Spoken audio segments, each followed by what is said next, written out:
The past. If ever you've wondered why return to it, keep watching.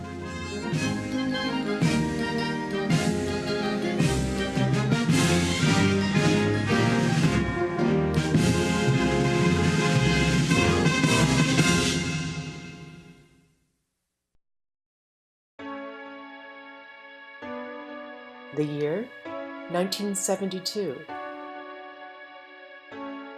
The season, late summer. The place, Gettysburg College, in the heart of Pennsylvania's iconic Civil War town. There, a group of spirited girls from across the country started their first year of study. They lived together on the third floor of the historic Huber Hall. Almost 44 years later, in the last weekend of July, many of the girls are together again, in the exact spot where they first met, to celebrate old times, rekindle past friendships, and create new memories.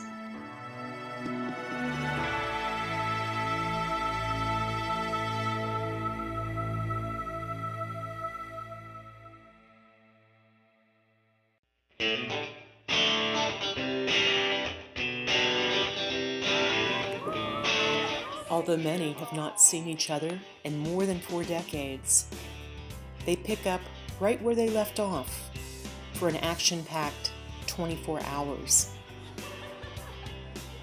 I was so emotional when I drove up to the building because I haven't been here like in 30 years. We've never missed a beat. It's like we're all back in our same routine already. But to be here with everybody that we came first freshman year and met, and it's really a little surreal. The walls of Huber's lobby and the third floor are adorned with photos from their first college year. Soon, the room brims with even more photos, along with life story posters for an all-day exchange of the then and the now. Colorful stacks of new t-shirts are piled high.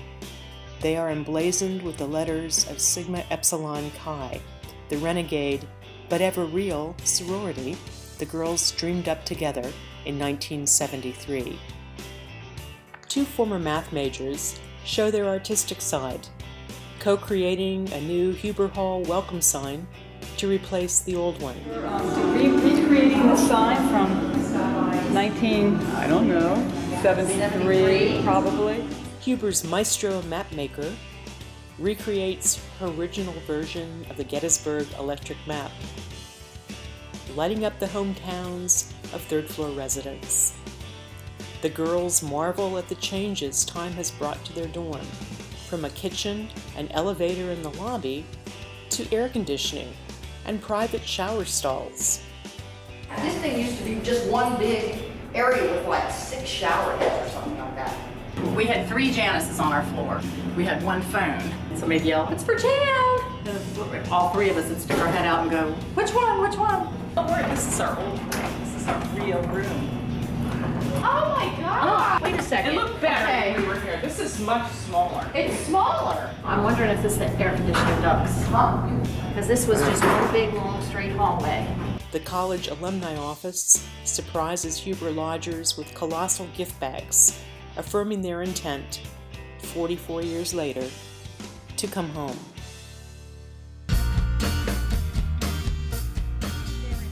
The group strolls together to a favorite old haunt, the Lincoln Diner, still open 24 hours a day.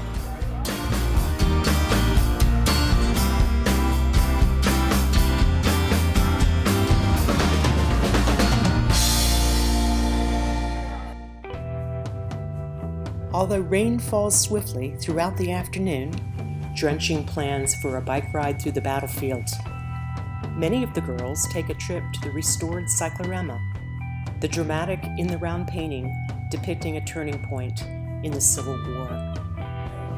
Back at their dorm, after donning their new tees, the girls gather in the lobby to meet with the Gettysburg Times reporter. They'll be featured in a front-page story 2 days later. they assume their positions from the original group photo, while those not pictured in 1973 blend in seamlessly in the 2016 update. An ancient tradition is resurrected. Pizza house pies in the Huber lobby with assorted libations. Dinner is topped off with the perfect dessert, cupcakes bearing the girls' seahorse mascot. As evening pulls in, the girls gather in the lobby to sing, dance, and repledge their loyalty to each other. The littlest sister, who's journeyed all the way from Arizona with her mom, transforms into a lion. She leads her older sisters in a lion conga line. Their dance marks the night in 1972 when they relocated a gilded lion from the front stoop of the fraternity house across the street. In our Huber, our mighty Huber, the lion sleeps tonight.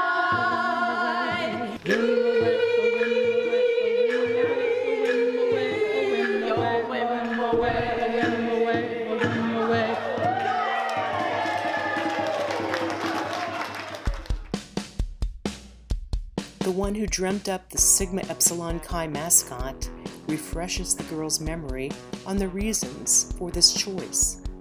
In thinking about our sorority, which we quickly determined should be Sigma Epsilon Chi, I don't know why we chose those particular Greek letters, but having chosen those Greek letters and seeing what they look like on a t-shirt, we had to get creative about the mascot. But we discovered that the male sequels, the male sequels, was the only male critter that actually gave birth to live young. That became our mascot.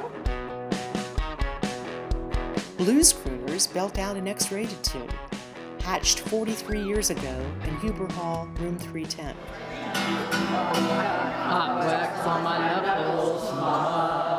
I got hot wax on my knuckles, mama. I got hot wax on my knuckles, mama. There could be lots of troubles. Got hot wax on my knuckles, mama.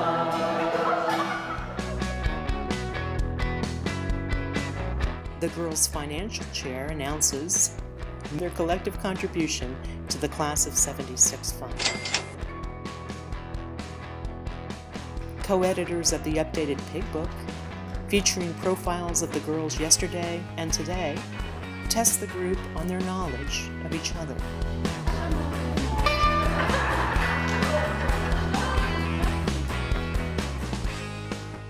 The girls belt out their 1973 pledge recruitment song.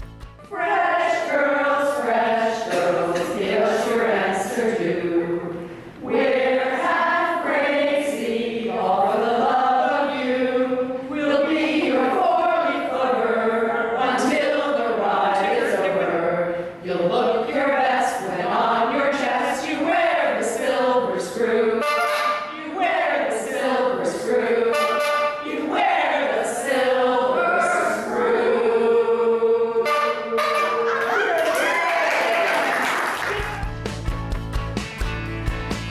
One by one, they recommit to each other with updated versions of their pledge pin, the silver screw. Hallowed ritual is made even more so through the light of a ceremonial candle. The recommitment ceremony concludes with the girls' time-honored tribal war chant.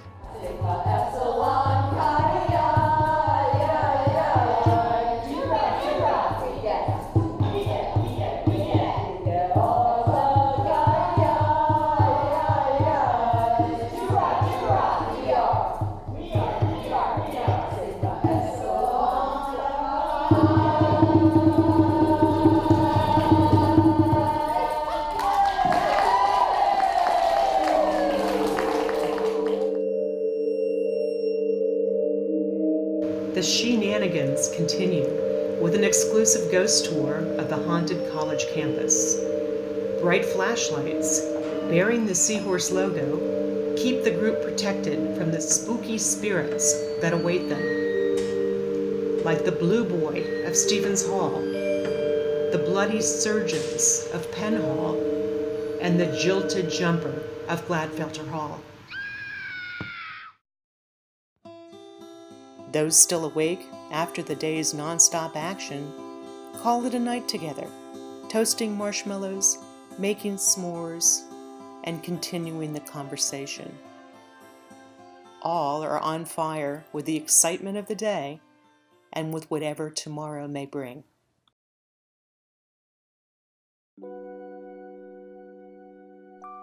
Sunday morning, the sun is out, but the mood is somber. The girls gather on the Huber steps to honor 3 members of their group whose spirits have moved on. Some say love, it is a hunger, an endless aching.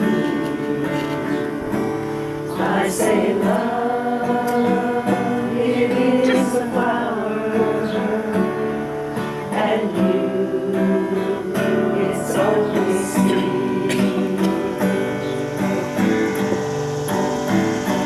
When the night has been too lonely and the road has been too long, and you think that love is only for the lucky.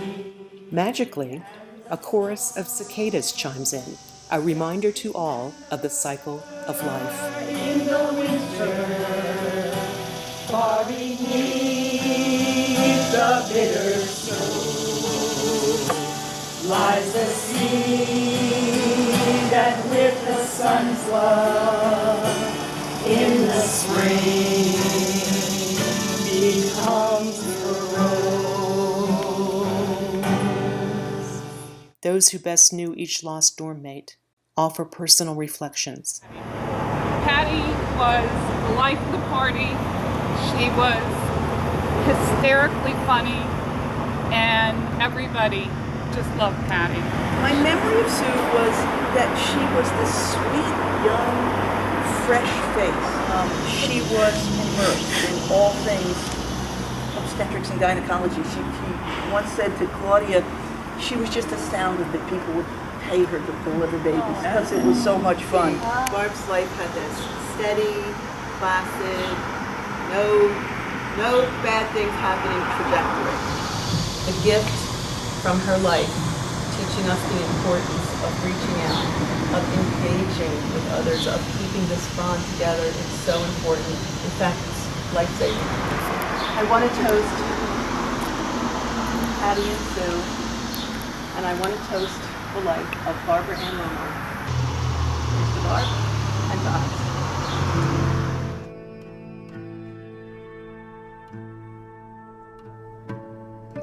3 balloons bearing the name of each friend are released into the Huber skyline.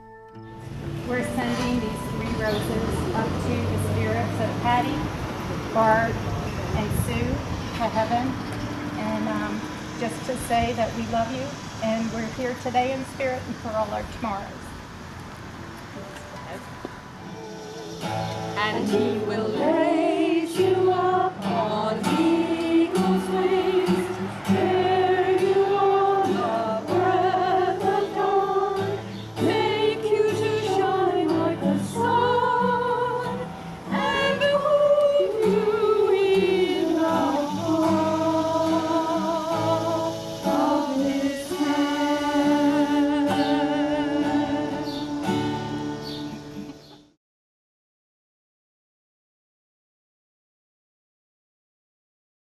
The weekend concludes with a brunch at the college dining hall, formerly known as the cafeteria. The girls reunite with several professors who left an indelible mark. This is toast to old friendships renewed, to our professors that we're so glad to see, and to Gettysburg for bringing us all together in the first place. And they celebrate a milestone birthday for the former chair of the English department. Happy birthday, Mary Margaret. Happy birthday to you. And